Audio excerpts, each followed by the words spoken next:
Clubhouse.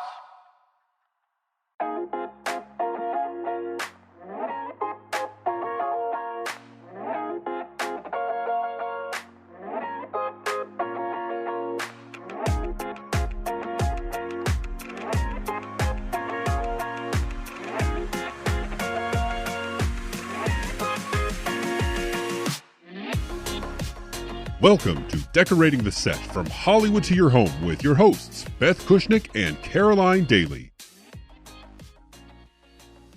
Welcome to a special episode of Decorating the Set from Hollywood to your home. Don't adjust your dials. You're right. This is not Beth speaking to you, nor is it Caroline. This is producer Mike. I'm stepped out from behind the production screen to intro this special episode. What you're about to hear is an interview that Beth and I got to do with Benjamin Gillespie.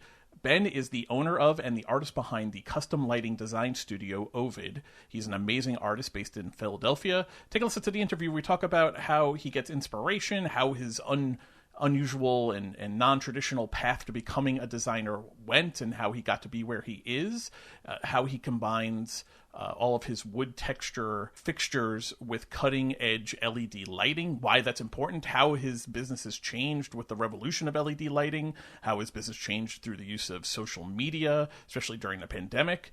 It's a great interview. Ben was really kind to give us so much time. I told him we would only need about 45 minutes. We ended up keeping him for almost an hour and 20. He was really, really great. So take a listen to the interview now. This is Beth and Mike, me, sitting down with Ben Gillespie. Caroline was sick, so I stepped into her shoes for her. Shoes I could never hope to fill, but there you go. So take a listen now to our interview with Ben Gillespie. One note, my setting was weird on my microphone, and so my sound in this interview is going to be off, and I apologize for that. Unfortunately, I did not catch it until the interview was all complete, and so there was nothing I could do with it at that point. But Ben and Beth sound great. They're the real stars here. Take a listen to the interview, and we'll talk to you guys next week. Thank you for listening. Joining us today is Benjamin Gillespie, the owner of and artist behind the custom lighting design studio Ovuud. Ben, thank you so much for joining us. We're so excited to have you on today. Yeah, thanks for having me. Ben, we're so glad that you joined us. You didn't take the traditional path to lighting and furniture designer. Tell us a little bit about your journey to becoming a curator of custom lighting fixtures. Diving into this world, the design world, I mean, honestly, I can think back to when I was a teenager, deciding on what to study in undergrad, approaching the college years. I've always had an interest in working with my hands, always had an interest in, I want to say design, but it was, nothing formalized. But, when you're 18, you have to make a decision. I'll just speak for myself. I didn't really know what I was doing. I was good at math and science, in addition to being good at more of the design realm. And I was actually leaning towards architecture, but I got some, advice from friends and family that had suggested engineering. I made a decision when I was 18 to study engineering, and there's also kind of a disconnect with what a lot of people think engineering is and what it actually is. So anyway, I studied engineering. All the while, I never really got rid of this nagging voice in the back of my head saying, you'd be happier doing this, doing this and that. Finished college, I graduated, I got a job, not actually being a practicing engineer. I just never stopped working to create lighting, some furniture, but I would always tinker. I would be even probably embarrassed to show some of the earlier iterations of what I did, but just creating lighting. I mean, I was always drawn to lighting, but for years I would do this as a hobby. What drew me to it is there wasn't one, I guess, event or one specific experience. It was kind of just something that was there originally that I didn't listen to, but it never went away. And it just kind of, the urge to embrace that and run with it, at some point I just stopped ignoring that voice and just went with it. That's great advice. The idea of being an engineer is really evident in your work. Thank you. It's so complicated, but you make it look so simple.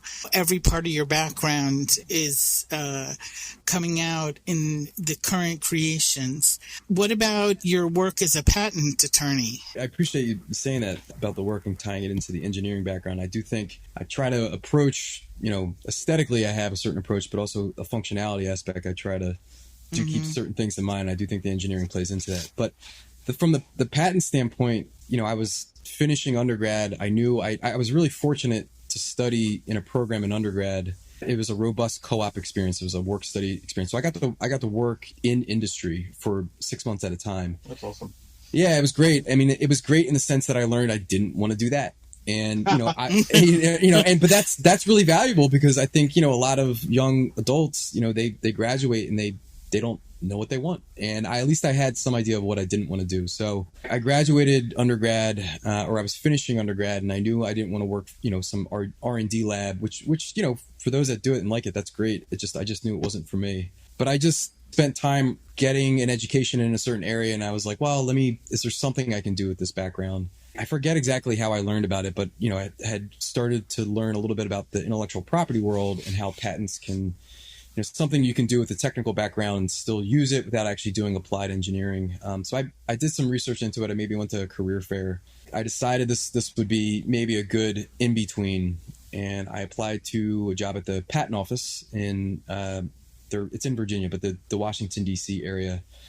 Got the job, went down there, and it was great to live in Washington, D.C. for a couple years as a young person. And I kind of just a little bit of blinders on. I figured, I was like, all right, this is the plan. I'll do this.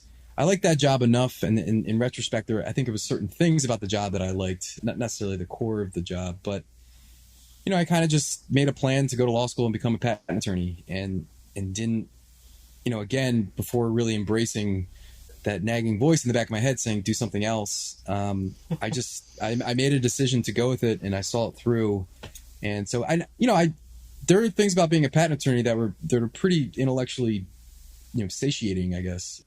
It's great. You have the left brain, right brain going on. Yeah, it can be a struggle at times. I do think the design stuff comes to me a little bit easier, but it basically came from making a decision about a career and kind of just seeing what my options were and just being like, wow, what's that? I want to say the path of least resistance, because it's a lot of work, but it kind of just seemed like the more tangible, option at that moment. And I liked, from my experience at the PTO, I liked it enough that I figured it would be a good starting point. I'm an attorney also. When I was about to go to law school or deciding whether or not to go to law school, I had to decide whether I wanted to get a master's in music education and become a gigging musician, teacher by day, gigging musician at night, or go to law school. Mm-hmm. And I ended up choosing law school. And so I have a very kind of similar approach to, there's a nagging in your brain that maybe you shouldn't do this, but also the bills have to get paid and decisions have to be made. Totally. I was curious, and I was laughing when I saw that you were a patent attorney, and now you do what you do. I said, that makes so much sense. But I also had to think, when you were practicing and you were in the PTO, did designs ever come through that you would look at and think, I could do that better? That's a great question because, and I don't want to speak too poorly on my time as an attorney. I mean, it's. I speak poorly about it all the time. don't worry about it. I mean, there are aspects of being a patent attorney that are really interesting, and working with someone who created something and getting to, find a way to creatively protect it, get them coverage that is, useful to them. It gets really hyper focused as a patent examiner. The PTO wants you to be really specialized in one area so that you can get really good at when a new application comes in. You almost don't even have to research anything. You can kind of just look at it and just know. Unfortunately, in a way, my background was not, my technical background wasn't anything related to the design world, which I wish it had been. I was working in the polymer resin art. So I saw a lot of adhesives, coatings, paints, laminate stuff. Not necessarily the sexiest, thing to be working in, but it is a good question though, because it was more of when I actually became an attorney, and then you're exposed to a much more diverse body of work. I would work with clients that had, some of it was more, big corporate clients, just kind of like more routine patent portfolios. But then every now and then you would get a smaller client that had a really interesting invention. Their technology was pretty unique. It wasn't necessarily that like I thought that I could do it. It did get me though. I was just like, this is so interesting that they're building a business around their own, intuitive, approach, like their own ingenuity. I mean, that was absolutely an aspect to it. We tell everybody, you get inspiration from all different places. Totally. You just have to be open to it for sure. Beth, whenever we have guests on, almost always when we have a guest on, it's usually because they're connected to you in some way, whether through your work in television and film or through your private client work. When you mentioned Ben, I didn't know your relationship at all, so the listeners definitely want to know, I think. How do you know Ben? How did you get to know Ben? It's a new working relationship, and I'm thrilled to bits about it. Same here. I was on the search for a private client who had shown me some chandeliers that he was interested in. They seemed sort of like the current trend, LED, circular. You see them everywhere, from restaurants to gyms to pretty much every modern staged home. I'm always after the different and unique and unusual. I really did a deep dive and I started looking everywhere. I hit up my friend Scott from City Knickerbocker. Former guest of the show, Scott Learoff. Everyone knows that lighting is one of my all-time favorite things. And he told me about Ben. For this particular client and this particular project, I did such a deep dive. You know, I was in a situation where I was lucky enough to be able to hire Ben, and my client is thrilled. It's more than a lighting fixture. It's, a focal point of the apartment. It's a work of art. Thank you, Beth. I appreciate that. Ben came from Philly to New York to install the piece.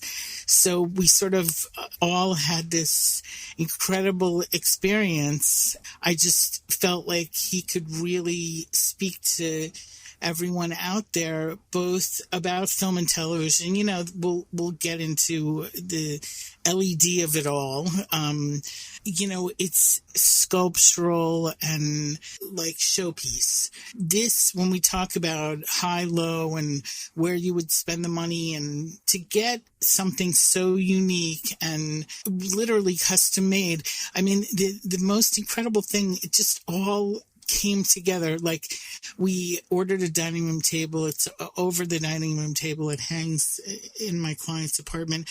And I knew that the finish on the dining room table was similar to the finish on the fixture, but I really never could imagine that it was like Ben made the table too. Right, I mean, pretty exciting actually when we pulled the protective wrap off the fixture and we saw actually how close the table was to the fixture. Beth, I think we gasped. We gasped, yeah, exactly. You gotta love when a plan comes together like that. It's kismet almost. Yeah, it is kismet, and it what it does is it informs every decision after that. I always am trying to explain this, even to set dressers, when things come together in the most organic way, whether you start to see shapes recreated, you start to see like a theme of circles or anything, or the same tone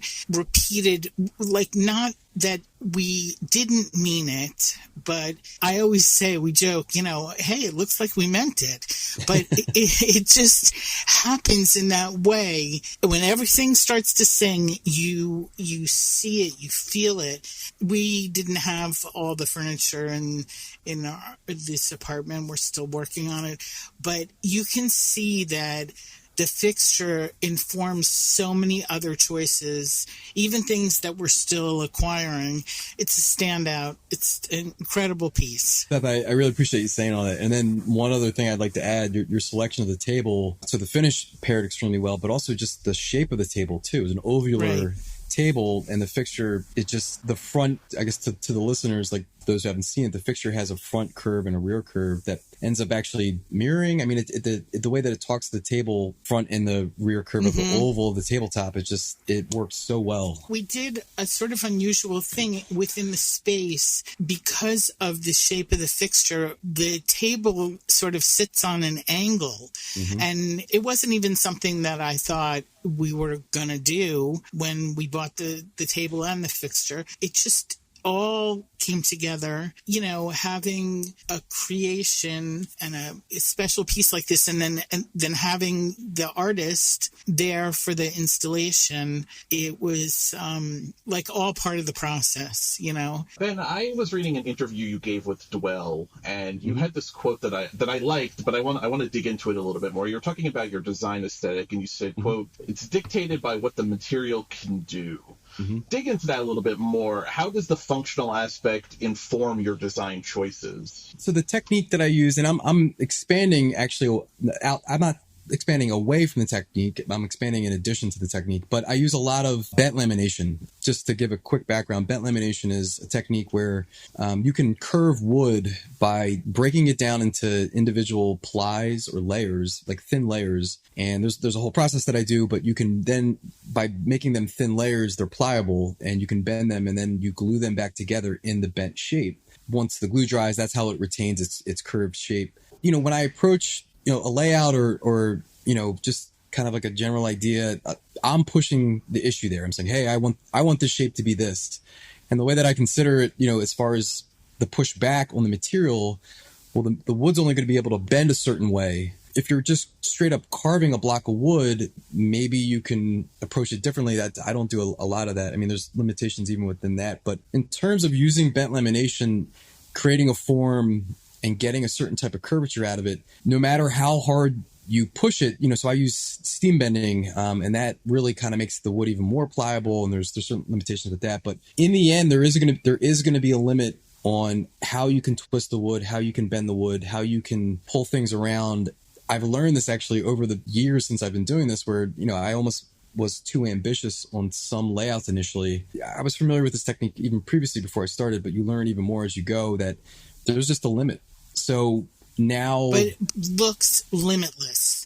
I mean, the look of it and what you've achieved makes everybody really look at the piece like a piece of sculpture and think, how the hell did he do that? I appreciate that. I think that's probably one of the funnest aspects is knowing what the limitations are and still kind of pushing it as far as you can to get it to be something where that's the reaction. I do think the material dictates some of the shape. Just to give some credit to, I think there is a baseline that just knowing how a board of ash will bend in this grain direction, I have to give credit to the material to a certain extent, but then it's knowing how to manipulate that in the right way. If we were to dig into your past, would we find a deep hole that's full of splintered wood and shattered boards that just didn't agree with you on how they should bend and fold?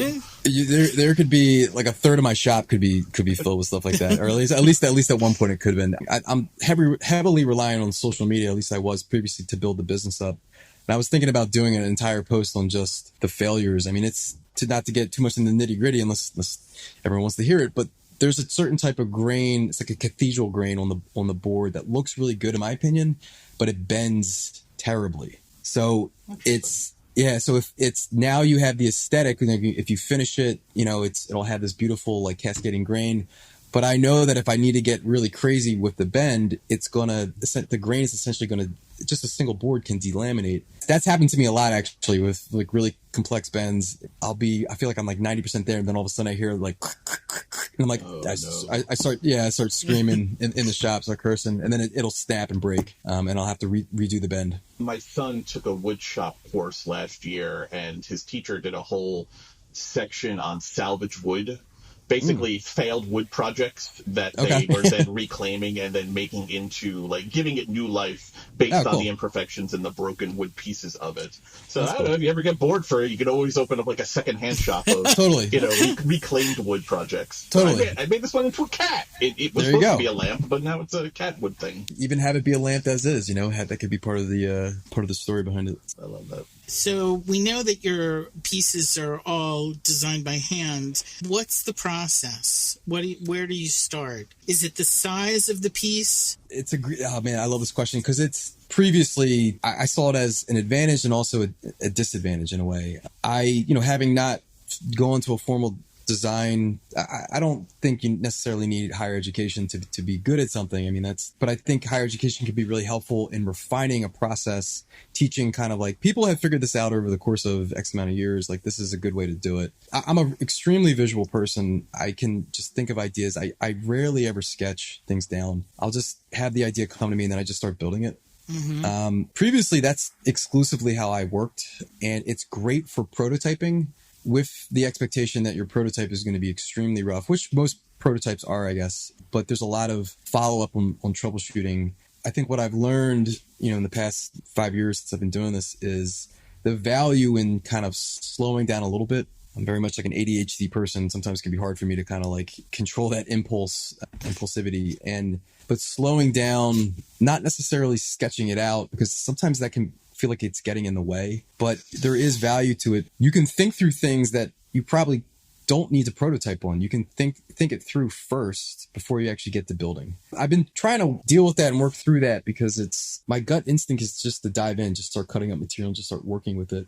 Our listeners would be interested in knowing in these situations, how much parameter does a client or an interior designer give you? I know you were working on a piece for another very large entryway. Yep. Mm-hmm. And just the size and scale of that piece it made it a whole kind of different project, even thinking about the installation of it. And I know you have worked on pieces that were, in movie or television show.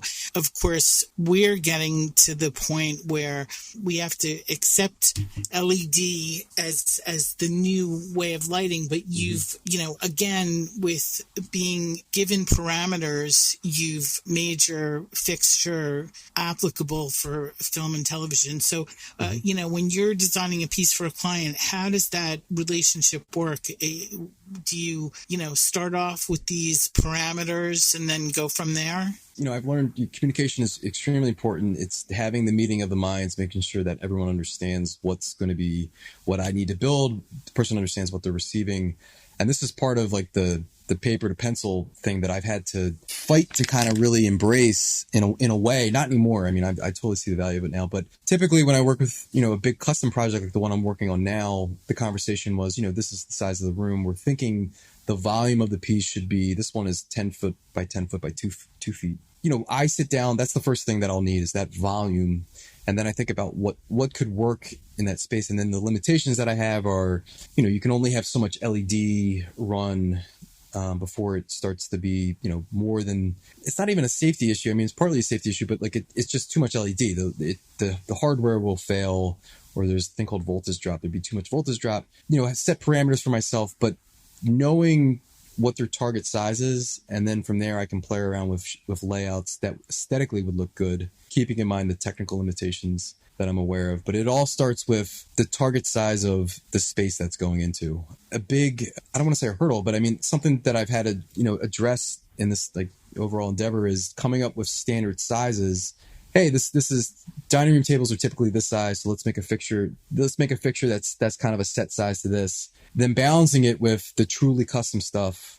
That's just, this fixture that I'm working on now is it's a beautiful space, big open space, and it's truly just a custom fixture. I'll never build this one in particular again, most likely. Understanding what's relevant to each of those types of projects. It's amazing because when you see the work, it's so, in a way, it's so strong, but it's so delicate. It's like really a myriad of opposites, it's strong, and yet it's so feminine and delicate. I think that's what makes them, each one of them, so pleasing to the eye. Yeah. When you're talking about a 10 foot by 10 foot piece, it almost just floats in the space and doesn't take the space, and yet it's something so interesting to look at. it's the type of fixture. They're just so visually pleasing. I wish I could articulate like a more cogent, rationale behind, what drives certain types of layouts. But I mean, the biggest thing that I go for is when I come up with something, I'm just like, does this feel balanced? Mm-hmm. And, the pieces aren't ever really symmetrical. I mean, there's, I guess, aspects of symmetry to them, but they're usually asymmetrical overall. But like, just visually, does it feel balanced? Are you comfortable looking at this? And then from there, you are. Yeah. You can't stop looking at it. Yeah. And then, because on the one end, are you balanced? And on the other end, it's just like, okay, well, then how can we push this to be kind of this organic looking thing? Otherwise, it's, potentially not a balanced, not physically balanced, but aesthetically balanced structure. It's so personal, these projects, to these clients and each installation. When I was thinking about what you do and going over some of the pieces, it struck me, would your design process, would your whole process have to be different if you were creating a collection for a wide audience to consume versus a small group or a single client? Do you feel like you have to change or simplify, or I don't want to say dumb down, but switch to a more mass production kind of mindset? Or do you think you can scale that same level of intricacy but on a wider collection base? I love that question. I'm actually kind of dealing with that right now. So the pieces that, the piece that Beth and I worked on, this custom piece that I'm working on now, this 10 foot by 10 foot one, I think scaling something like that would be pretty difficult just in terms of the work that goes into the piece. It's I don't even know how you would necessarily, I don't like the word automate, but I mean, like, I don't know how you would increase the efficiency of it. So that's from a production standpoint. And then, in terms of the piece working, the average consumer, would they also appreciate that? Because these pieces can be somewhat specialized. Would the average person also enjoy this fixture? I mean, I would hope that they would. But one of the biggest things that I do consider a lot when designing these pieces and who the target audience is, there is and again, this is like, I feel like this isn't like the sexiest thing to consider, but it always creeps in some, maybe like the engineer in me thinking about this, but a functionality standpoint, some of the pieces, when they teeter the line of sculpture, sometimes it does sacrifice a bit of, people think of a chandelier. They're like, when it comes to LED, a lot of people can't consider, I'll be like, hey, this is 7,000 lumens. They're like, I have no idea what that means. And it's even for me, I'm just like, I have a calculator that I'll use. I'm like, oh, that's about, 4 60-watt bulbs or something. When I go to a store and I buy bulbs and it has lumens, I said, where's the wattage? Is it exactly. Is it 60? Is this 100 watts? That's what I understand. Exactly. And to take that further, what makes it so difficult with LED, and this kind of gets at your question, is that LED can have a raw lumen output, but what's really controlling about LED is, unlike a standard incandescent bulb that glows 360 just around the room, LED is directional. Even if it says it's putting out a certain amount of lumen and they equate it to, a 60-watt bulb or something, I have found it's still not the same. And the color temperature is the not color the temperature, same. Yeah. So it's not an apples to apples thing. So therefore, you do have to be way more mindful in how it's being used. And it impacts how you use layouts. I mean, I have certain fixtures I've gotten interest on that I have to have discussions with the interior designers saying, hey, I just want you to know this is how it's going to impact, don't expect it to have this functionality in a certain extent, to a certain extent. And it's the conversation then shifts. We probably shift to a different fixture. And we all know it's my reason for hoarding incandescent bulbs in my dishwasher. Well, Beth, I wanted to ask you, because based on that non-standardization potentially of the LED lights, how I know you don't like to necessarily use LED lights versus incandescent in your work, but sometimes you have to. How do you, as a receiver of this kind of work, how do you make that adjustment, or can you make the adjustment if you're receiving it for a private client and maybe the light is not hitting the way you would think it would in a room, or if you're on a set, more germane to our show, how do you account for that if you were looking for let's say a 40 watt, like very low light or something more bright? How do you make that adjustment on your end? Well, for film and television, still, we're in a situation where LED is a no-no. Thank God. Well, there really has been great strides made, and the reason why it's a no-no is because it vibrates on camera. Oh, okay. The problem now is that with the supply chain issue, with things changing, and with a lot of my job happening by shopping online, you can't believe. I mean, just finding a simple fixture with that takes an incandescent bulb of any kind, whether it's a lamp for a baby's room, certainly anything like in an office, all the fixtures are LED. I've always worked closely with the DP, with a gaffer, director of photography, and with a gaffer. And as a set decorator, I work with a rigging gaffer because I'm usually advancing the company. And the rigging gaffer is sort of there for me to pre-light and get the fixtures, the practical fixtures on set lit. Where I can, we rewire things, where I can take out the LED or get the LED dimmable, then we can use it on set. But I'd say in the last few years, the bulk of my work thinking about lighting, which is paramount to me, in dressing a set, I really have to consider what we can do. Like Ben designed a fixture that was used on a set, and their electricians, rigged it with the proper dimmer and made it work.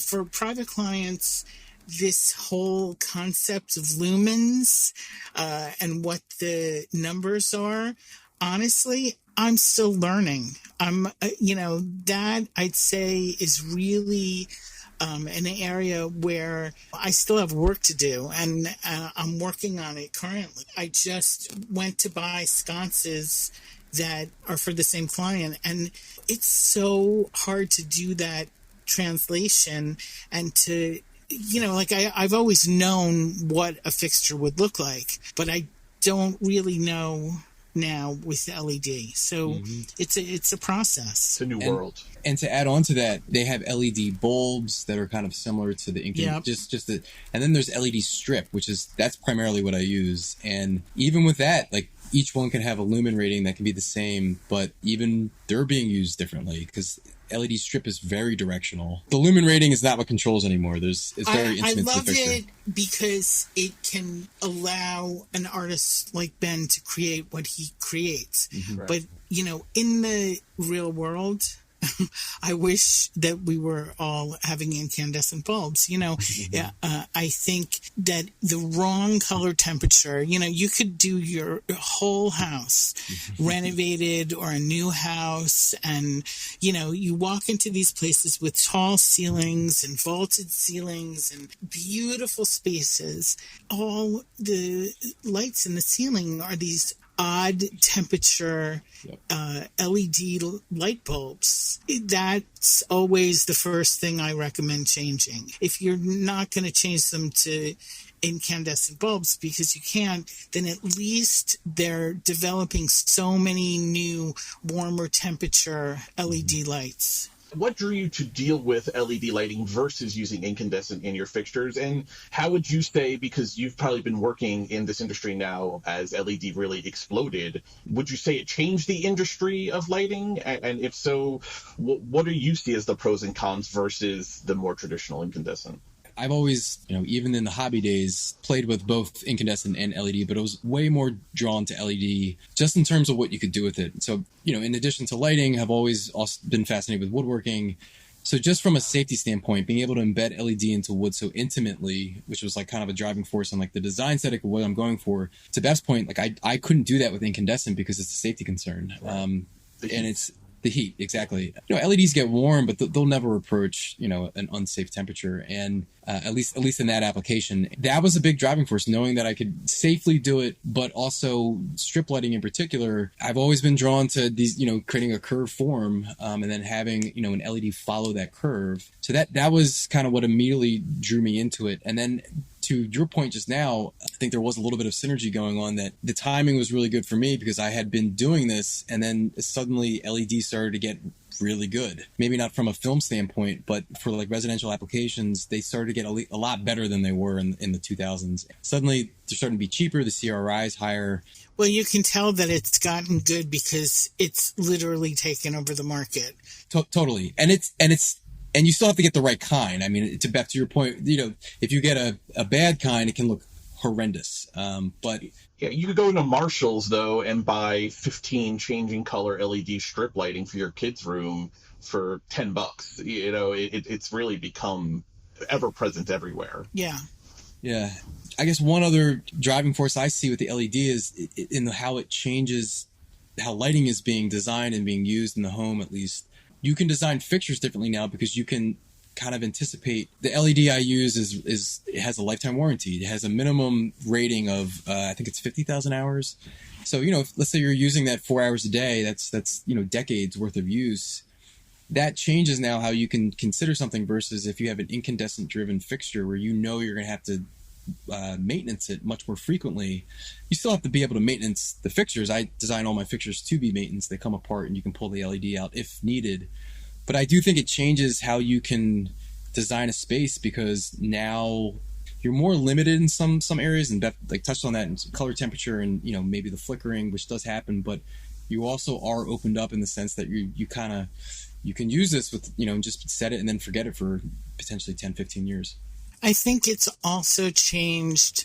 It's fostered a whole new design element. Mm-hmm. Really, before this, without LED, certain fixtures weren't made, as Ben said. I totally agree with that. Right, so now you see this plethora of contemporary lighting that is everything from standing lamps to sconces to hanging fixtures that are really driving spaces, all different kind of spaces, like even modern farmhouse, has all these modern lighting fixtures. And from a design element, I think it's reaching a much wider audience because the lighting in your home that you choose as design element has so many more possibilities. Mm-hmm. From a fixture standpoint, along those lines,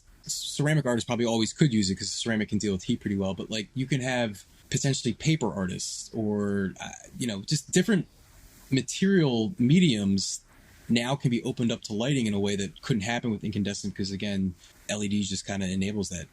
So we're going to have to catch up in the film business. Yeah. As you mentioned, I did work on that one project. I think I created the fixture and then they had someone in-house. They swapped it with a certain type of, I wasn't familiar with this, but a certain type of LED that does not flicker on. Right.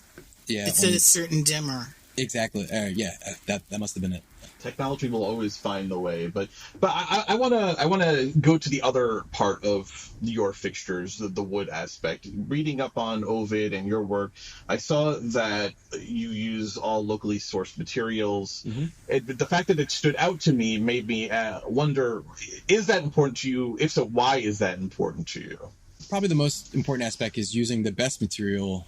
So if I was in a location, and so I do a lot of steam bending, and for that, I use ash as my primary wood source, which is actually pretty tragic. Ash is currently dying off in North America. There's a beetle infestation that's killing off all the ash. So they say ash is going to be gone in 5 to 10 years, but potentially even sooner. So I was going to make a Ringo Paul John joke, but I'm not going to. I'm going to restrain myself from doing that. Feel free. I would be happy to hear the joke. You're always blaming us for your ash problems. It's funny.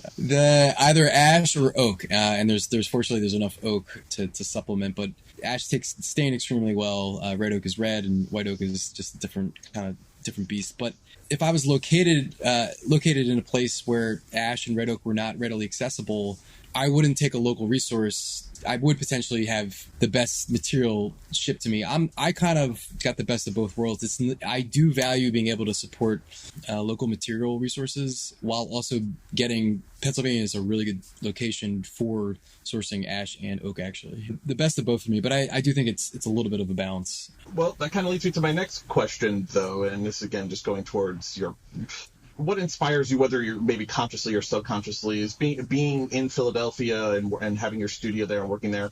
Does that influence your work in any way, shape, or form? Because there's definitely a feel to your pieces. If you look at enough of them, they're, Scandinavian maybe comes to mind, or something very modern feeling. But Philadelphia is such a wide swath of culture and people and aesthetic in and of itself. I'm curious if you've ever thought about whether or not that has seeped into your work a bit.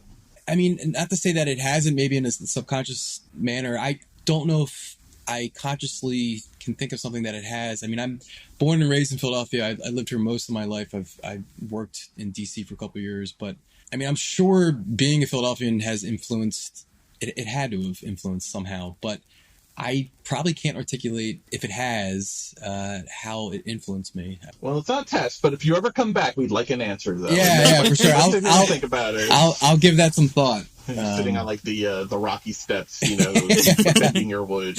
Or exactly. Yeah. Carrying a fixture above his head. Yeah, exactly. How long, Ben, does it generally take you to complete a piece? Like, not the 10 foot by 10 footer, but an average size piece. It's been a while since I've been able to just, I feel really fortunate to be able to answer this way. It's been a while since I've done just one order at a time. But if I was going full blast on something, just totally focused on it, a couple weeks at least. It is a really incremental process. It's a slow build up. Not to say that it couldn't be streamlined a little bit, but I just a lot of care goes into each stage. So it's at least a couple weeks, usually at least a month, and that's some of the faster work that I would have done. I mean, typical lead times I give around, at least 2 months. I forget what we ultimately did. I mean, it was over 2 months. Yeah.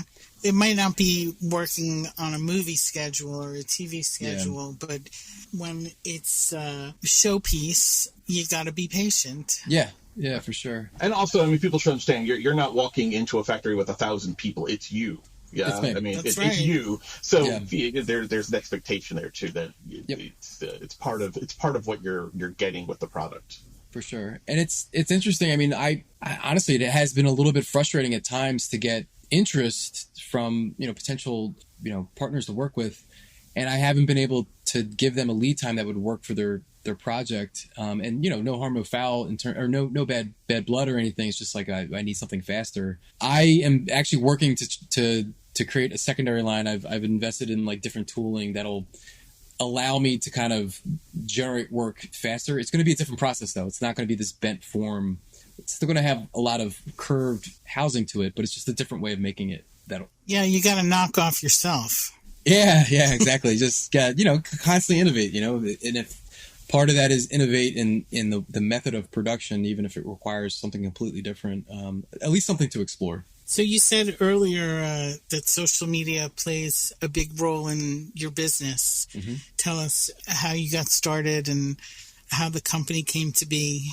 I enjoyed telling this aspect. This is kind of another, we were talking about the good timing to get into this when LED was kind of having, an explosion in quality and availability. I also think I got started and decided to make a social media presence at the right time. I didn't, Instagram came around, I think like 2010.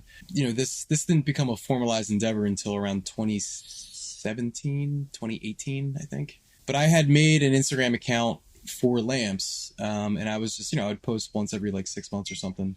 Being in Philadelphia, not being in New York, if you're trying to do this level of design, I think, being in New York is really advantageous. But that's changing a little bit, because you could, through the power of the internet and social media, if you put a dedicated effort to creating a presence and showing the work off as best that you can. I think one of the reasons I'm speaking with you both today is because I took social media really seriously. I found it rewarding. I mean, I would finish a piece, I would photograph it. I also taught myself how to use a camera. I took presentation really seriously. Finding ways to present the work and put it on social media was kind of the catalyst that set all this off. Now I'm doing way more stuff in person. I do trade shows, I work in galleries. It did start with just having an outlet. In no way was it like roadblocked or anything. I just had an outlet, and I started to just kind of grow an audience. Well, the pieces, I think, also lend themselves to being photographed. I mean, they're obviously more spectacular in person, but what we were talking about being so balanced and visually pleasing, you see in a photograph. So yeah, thank you. I appreciate that. There's also a delicious little irony, though, too. When you have to teach yourself, take your camera, teach yourself how to photograph your pieces to put them on social media, dealing with lighting of those pieces, becomes its own kind of thing, which, is an interesting, little mind down the rabbit hole puzzle of how do you light the pieces that are lighting fixtures themselves. I have the utmost respect for all of that. I mean, that was something that I was quickly humbled on, finding a way to properly showcase the piece in a photograph. And I have a seamless background. I bought kind of low level, but photography, lighting, and it's difficult, especially with these forms that have continuous curves. Shadowing would have been getting potentially like a hot spot of a glare. It's all these things that you need to address, and I'm still pretty slow compared to the professionals. But it can be a day of just taking 500 photographs for one or two. But in a way, the piece really informs the photograph, because even when I shot it just in my client's apartment, there's one angle where it really, looks outrageous. It looks so great, and you can see it. So they speak to you and tell you, come over here and shoot my good side over here. Which, by the way, another reason I was so happy with the position of the table that was selected, because in pairing the lamp above the table, I feel like it presented one of its better sides. It was a high traffic position, so you're always going to see that side. Exactly. Like you walk into the room and there it is. Mm-hmm. It's thrilling. Our listeners love practical tips, and so I feel like it would be irresponsible of us having a lighting expert like yourself, Ben, on the show if we didn't ask you, what are the best tips for someone that's going out to buy lighting fixtures from their homes, whether it's overhead lighting or lamps? What should they be considering about when you're meeting a client for the first time and at that very beginning of the process? Mm-hmm. What are the concerns that they should be thinking about, the things they should take into consideration from your point of view? That's a great question. I think one of the first questions I have is, how much heavy lifting are you expecting this fixture to do? So I offer more sculptural pieces. If they expect that the chandeliers to do heavy lifting, I'll push them more in the direction of like the woven, what Beth and I worked on, as compared to some of the more just purely artistic pieces, which is that can go into an environment that has a lot of secondary lighting. Maybe they have soffit lighting or cans in the ceiling. So that's one of the first things is how bright do you expect this thing to be? It's really about place. And, we tell everybody to consider how much, you're depending on that fixture for practicality. Mm-hmm. Yep. And also where it's going to be. If it's a dining room fixture, you should think about the shape and the dimensions of your table. Yep. We added actually some really plain sconces in this dining area that we're doing, because the actual getting some more light was an issue. So I think the most important thing to do is to think about where the fixture is going to hang. I'm always a fan of not looking into a bare bulb, totally. But considering, looking up and what are you looking into, and the direction of the light, is it mood lighting? Is it practical lighting? Yes. Exactly. Are you doing your homework underneath it? Does it need to be directional? It comes up a lot when someone has a sectional sofa or, it needs like specific task lighting to, really hit where they do things like read. There are some really interesting new modern, again, standing lamps that, have LED in them, LED strips, and, can come up and over a sofa or be at the end of a sectional sofa and do a lot of good shining light on what you need. I think it's really to consider putting lighting in air. We always do on a set, put lights, in bookshelves and in the kitchen, a shaded lamp, a little lamp on the countertop. Just keep adding fixtures. Yeah, I mean, I understand, budget constraints for people and just there's so many considerations to be had. But one of the things that I personally prefer is the more you can have a balanced glow, it's just the room is just going to feel so much better. I mean, that's probably part of that's personal preference, but I do think to the extent that if you have one fixture doing all the heavy lifting, it's great. It can light the space, but you're just kind of getting punched in the face. That's such a good way of looking at it. Layer the light, layer the shades, use it as a decorating tool. I think some of my greatest work on sets is balancing that light and those shades. And, I'm so conscious that I never want a lampshade to be growing out of an actor's head. Mm-hmm. So, different types of fixtures. Beth, I wanted to ask you, because when I was going through Ovuud's website and I was looking at them, I was looking at them so often as art as much as a functional fixture. So as an interior designer, or even if you were on set, is there a balance for you to place a piece like something Ben will have created, a fixture like that, where you're using it for function, but there's also an aspect of balancing of it itself being a showpiece, right? So much lighting is functional. Yes. You don't want to see it. You just want the utility of it.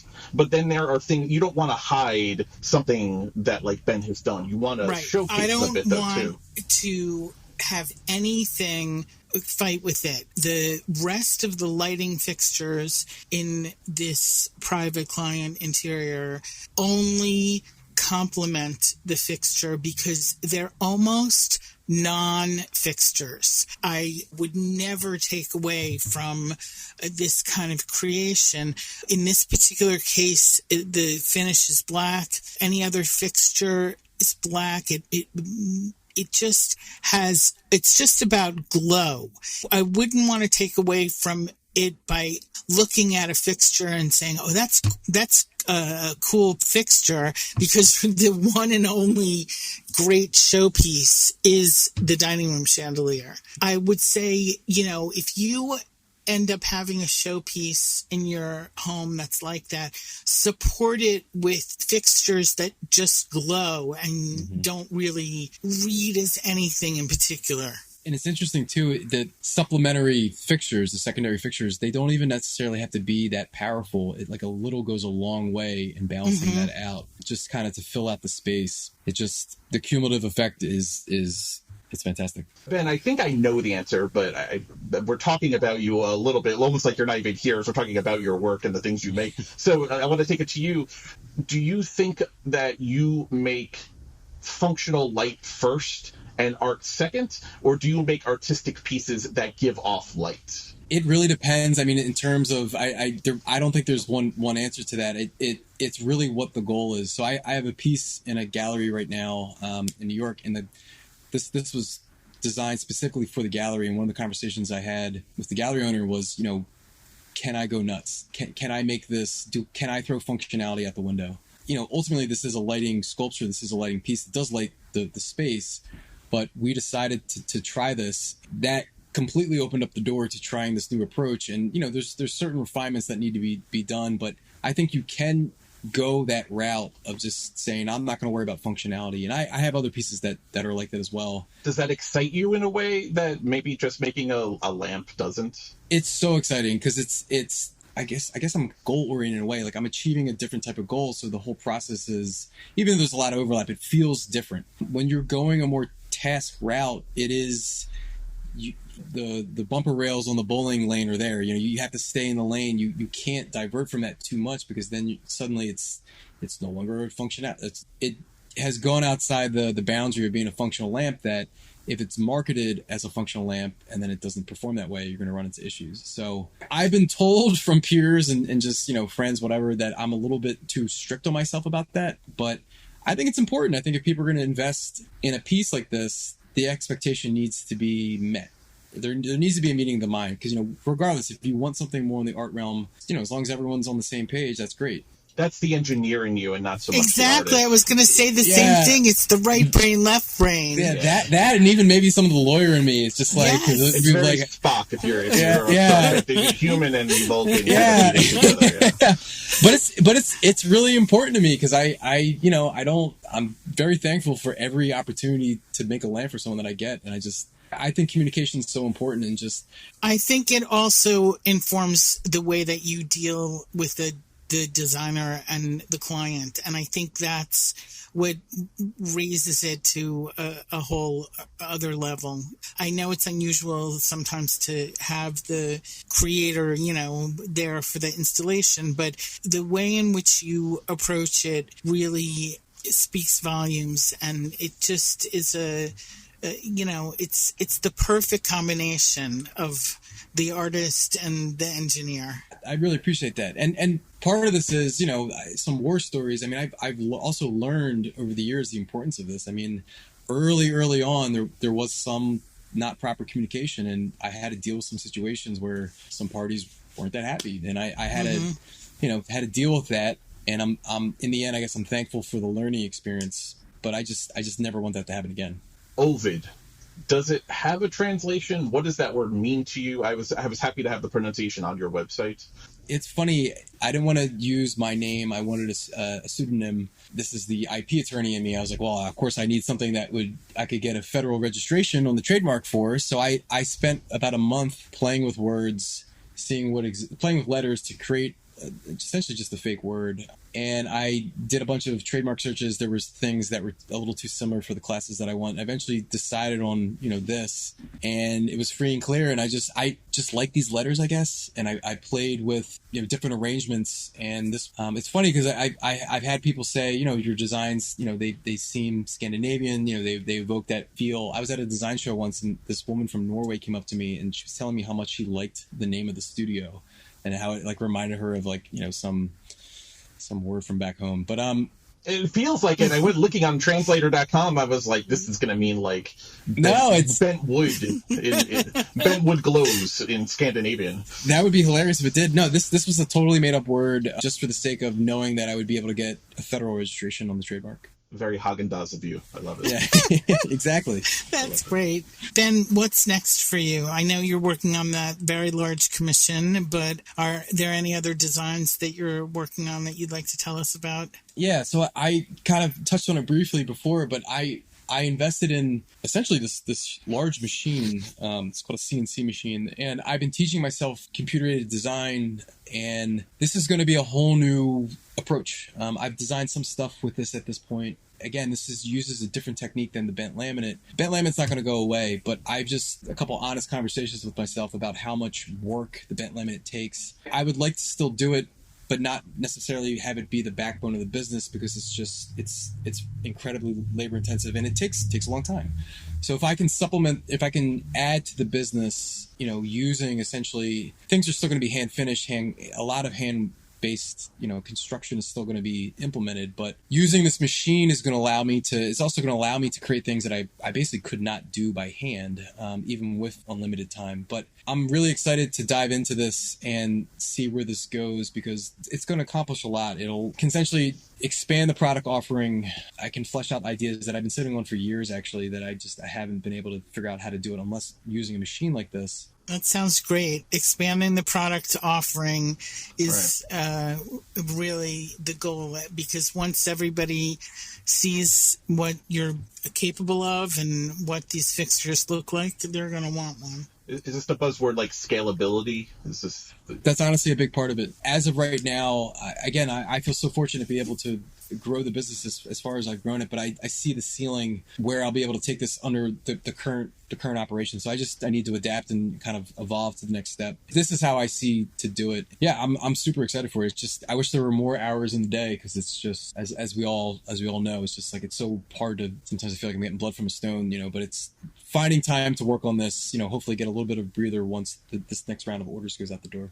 Yeah, working smarter and not harder, and maybe being able to sleep a little bit. It's all for the better good of the business anyway. Yep. We talk about the importance of social media and what it has meant to your business. If people do want to learn more about your work, about Ovuud, about your designs, where can people find you online, on social media, if they want to reach out to you? Yeah, I have my website, ovuud.com. The same thing for all the social media handles. I'm on Instagram and also on TikTok. It's all the same. I post essentially, Instagram has both photos and video content. TikTok, I just share the same video content. That's another thing. I've been so busy with actual production that's been hard for me to kind of just share more narrative about the business and the studio and the approach. And I'm hoping that frees up more time. But as of now, I mean, honestly, I share probably everything through Instagram. And then I ultimately get everything up onto the website. And we'll have all those links in our post when this goes up, and obviously Beth and Pod Clubhouse will share it on our social media channels also. We will. So, Ben, thank you so much for joining us today. Yeah, thanks so much for having me. This was great. Yeah, Ben, thank you for joining us, listeners. Head over to Ovuud.com, head over to Ovuud's Instagram feed. There's some amazing looks at Ben's work and everything he's doing. Even if you're not in the market, I think it's worth the time to just go search and see what's out there, the creativity that's gone into these fixtures. It's pretty amazing. You'll definitely be inspired. Yeah, for sure. Ben, thank you again. We went way over time that I had said it would probably take, so I appreciate you being patient and hanging with us today. No, I really enjoyed this. It was great. Thanks so much. Thanks. Decorating the Set from Hollywood to Your Home is an original Pod Clubhouse production, recorded, edited, and produced at Pod Clubhouse Studios. For more information, please visit us online at podclubhouse.com. Don't forget to rate, review, and subscribe to Decorating the Set at Apple Podcasts or wherever you listen to podcasts. Thank you for listening.